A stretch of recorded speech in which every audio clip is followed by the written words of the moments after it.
Hello, this is Canon EOS photographer Randall and Rueff, and today I'd like to talk to you about the soon-to-be released EOS M EF-M with the 22mm STM kit. This is an EOS camera. This is not a full-frame camera. It is a magnification. The estimated price is $800, as you can see right here. This has interchangeable lenses, which is neat for a compact camera of this size. So I thought I would start by going over some of the features and some of the things that it has, and then discuss some of the things I like and some of the things I don't like. First of all, full 1080p HD video, awesome. 18 megapixels CMOS. Now 18 megapixels right now seems to be the standard by what most cameras are going for, whether it's high-end or mid-range cameras. Most of the Canon, a lot of Nikons, and some other brands are in that 12 to 18 to 22 range. So 18 is pretty common. So that's nothing super high-tech, but it's pretty nice. It's got a single-digit 5 processor. Of course, the thing we want to talk about is the ISO range for both video and photography.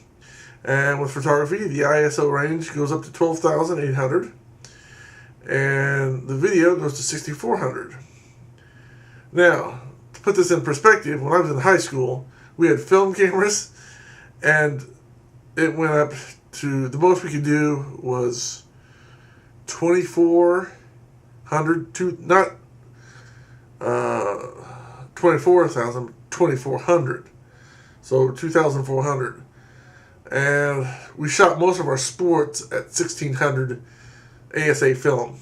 So the fact that you can do ISO 12,000 and have it be workable is really good. I mean, you know, I have some perspective of time, so that's where I look at it. I look at what it was then and what it is now. So to me, 12,800. While there's obviously some newer cameras with a lot better, 12,800 is pretty good.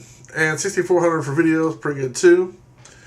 On the back, it's got a 3.2 inch wide LCD, a hybrid CMOS autofocus. Now, I'm not real familiar with this A+C intelligent auto system, but it has it, obviously. EOS Movie Full HD, we've already talked about that. Creative filters, which is kind of neat. That's not something you don't find that on very few professional cameras. It's got like normally it's like different colors or different, you know, like a sepia or blue or green. You know, you get different effects. Aspect ratio function, which is kind of nice. Feature guide, which means nowadays you don't have to carry a manual. You can just look up, if you want some information on a specific feature or how to do something, it's built into the camera, which is really nice. Some people like it, some people don't. It's just a matter of your... But the fact that you don't actually have to carry a manual, not too shabby. Now, I'm not sure what this basic function is, other than it has to do with the moving around with the buttons. I think what that has to do with. Video snapshot. I'm not real familiar with that either. So I can't really talk about picture style. Has to do with being able to print, I believe, with different printers. Pick bridge, I believe, is the same thing. SDXS, has to do with the fact it's looks like it uses an SD card. I prefer the compact flash type 2s, but that's just me.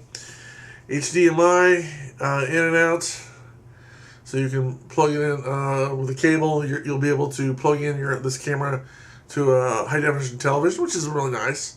Not something I do a lot, but every once in a while it's kind of nice to be able to do it. I mean, I have, with the camera I have now, I've been able to do that with, you know, like at Christmas time we can show some of the pictures we took that day. Direct print has to do with printing. EOS system accessories just basically says, you know, there's accessories to go with it. Most notably, another lens, and the flash. So that's some of the basic features. Now let's talk about the 22mm lens. Basically, this is what comes with it. One of the things about well, first of all, let's talk about the 22mm. As most people know, or you should know, in basic photography, 50mm is what's considered normal, or what the human eye sees. So 25 would be even wider. So it's like you got a wider view. Instead of a close, tight group, it's wider. In fact, it's more than half.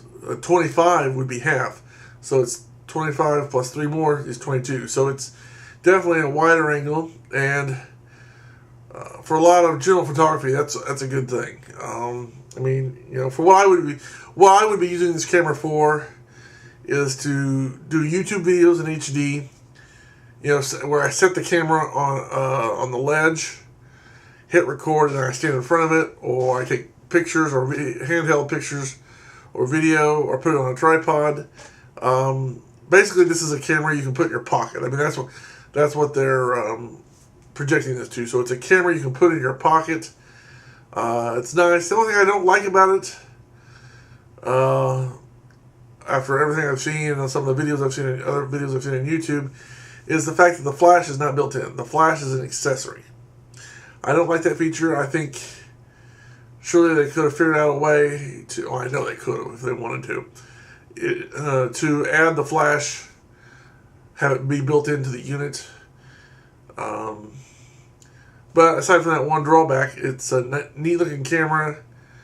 It's a little pricey, but I'm sure once people get a hold of it, I mean, for what it is and what it can do, and being able to change lenses or have interchangeable lenses at that size, and being mirrorless, that's something a lot of people are talking about, the fact that it's mirrorless.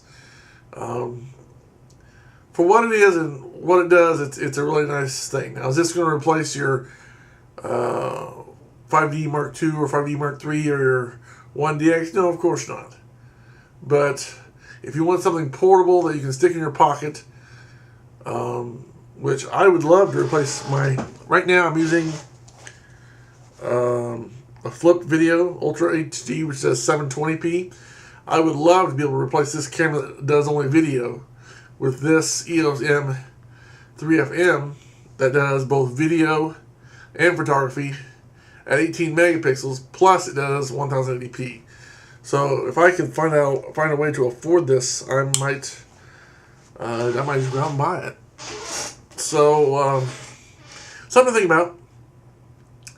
And I hope this has given you a good overview of what the camera is and what it does. Like I said, for a pocket camera, it's really nice. I mean, there's some drawbacks. I wish it was full frame instead of crop, and I wish it had the built-in flash instead of an external accessory. But those are two. I mean, it's really personally, I like those two things. I like. I wish it was different, but other than that, it looks really nice, and it's definitely an upgrade to a lot of the other cameras out there. So there's the information. Decide for yourself, and I hope you enjoyed this video, and I hope it can be of some use.